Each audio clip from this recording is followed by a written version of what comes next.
बोलू का? Sir sir तो चिमटा तुम्ही आता जस्ट काढलात की रोहित पवार यांचा संजय राऊत झालाय त्याविषयी आधीच बोला. नाही, मी अकॅडमिक बोलतो. महाराष्ट्र शासनाने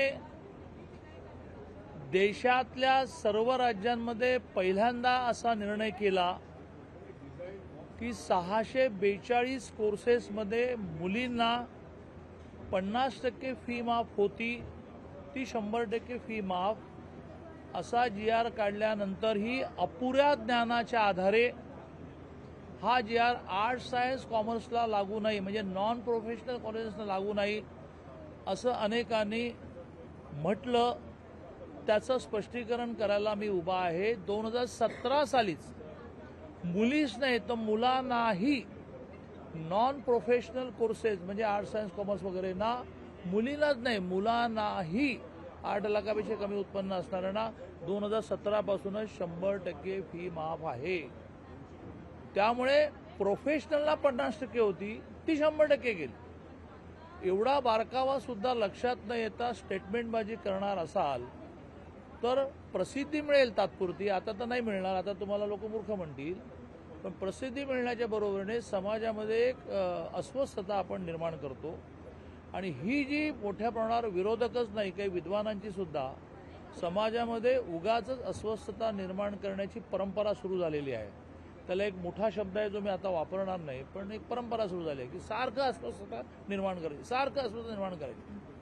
म्हणजे मुंबई आणि MMR मध्ये पेट्रोल डिझेलवरचा वॅट कमी झाला हे नाही लिहायचं, तर मुंबई आणि MMR मध्ये कुठेतरी CNG वर 10 पैसे वाढले ते मांडायचं.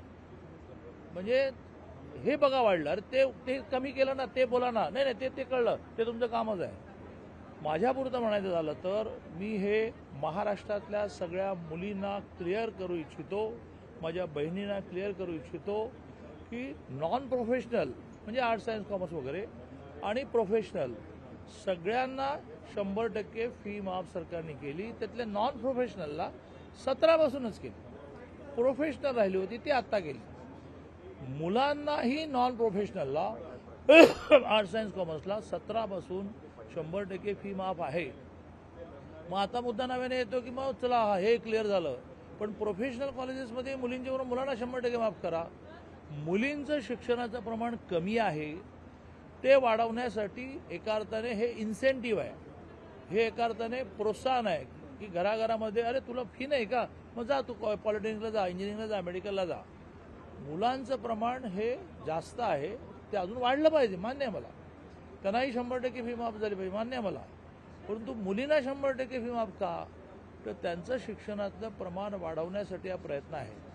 घरामध्ये मुलगा आणि मुलगी असेल आणि त्याच्यातल्या मुलीला जर पॉलिटेक्निकला ॲडमिशन मिळालं आणि मुलालाही मिळालं तर आईवडील असं म्हणतात की त्याला जाऊ देत, तुला 50% का होईना फी भरावी लागणार, ती माझ्याकडे नाही. आता काय झालं, त्याला जाऊ देत कारण मी खर्च करू शकतो, तूही जा कारण तुला फी नाही. इतका साधा सरळ वर्त आहे. एका लाईनमध्ये पुन्हा रिपीट करायचं तर 100% फी माफ महाराष्ट्रातल्या 642 कोर्सेसना मुलींना आहे आणि नॉन प्रोफेशनल कॉलेजेसना ऑलरेडी 17 पासून मुलांना आहे.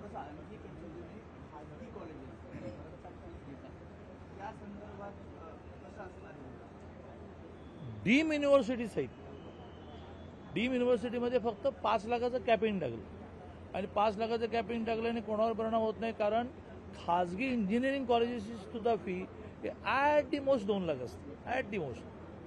मग तुम्ही म्हणताय 10 लाख फीवाले कोण आहेत, ते त्याला स्वायत्त विद्यापीठ म्हणतात. स्वायत्त विद्यापीठाला त्यांना स्वायत्तता देतानाच हे गृहीत असतं की 10% मुलांना, त्यातही नियम केला, त्यातही 10% मुलींना मेरिटवर त्यांनी 100% फी माफ द्यायची असते. उरलेल्यांची फी ते जे घेतात ती फी ही सरकार रिएम्बर्स करत नाही, कारण ती त्या लेवलची कॉलेजेस चालवायची असल्यामुळे ती हाय असते. ती ज्यांना परवडते ते जातात, परवडत नाही त्यांना 10% फी माफ आहे. पुन्हा रिपीट करतो की डीमला सुद्धा हा नियम आहे की आम्ही 100% फी माफ करणार, फक्त त्याचं कॅपिंग 5 लाख आहे. पण नॉन अनुदान म्हणजे ज्यांना अनुदान देत नाही, अनएडेड ना सुद्धा 100% फी मुलींना माफ झालेली आहे.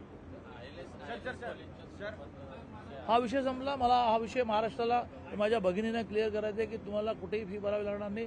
जे कॉलेज ही फी मागेल तुम्ही डायरेक्ट जवळच्या जॉईंट डायरेक्टर असतो शिक्षण त्याला संपर्क करा. सर, विधान परिषदेतील आमदार आज राज्यपालांची भेट घेत आहे. पाहिलंच.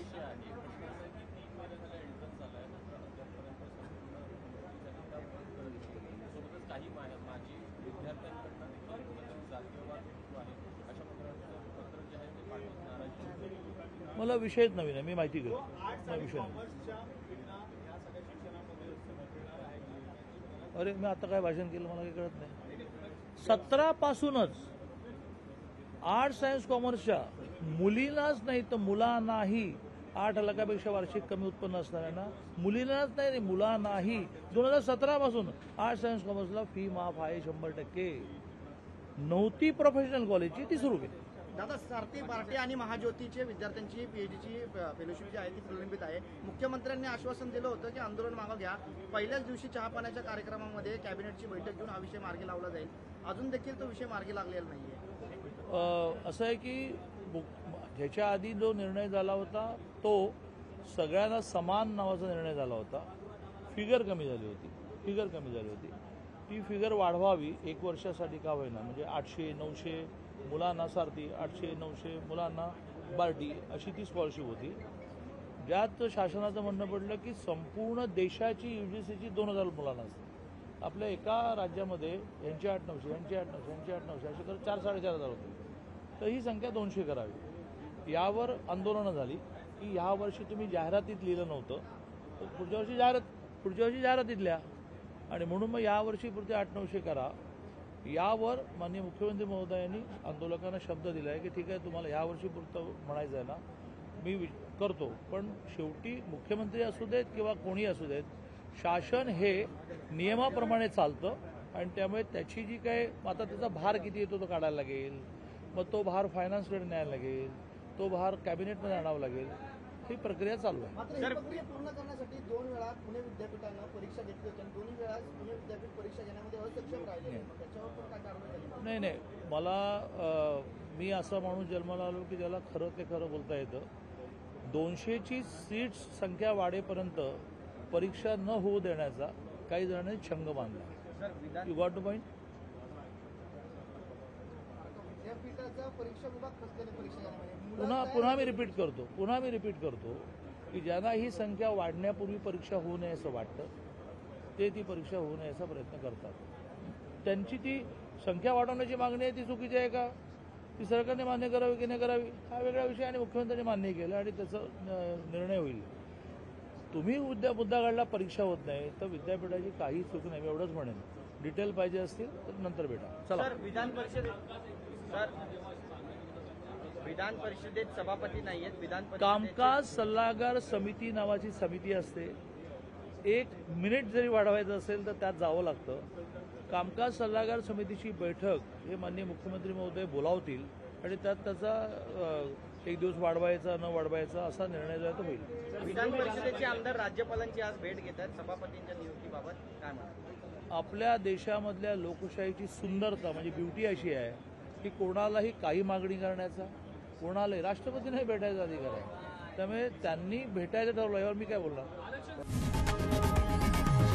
लोकशाही मराठी ऐका, पहा, जागरूक रहा.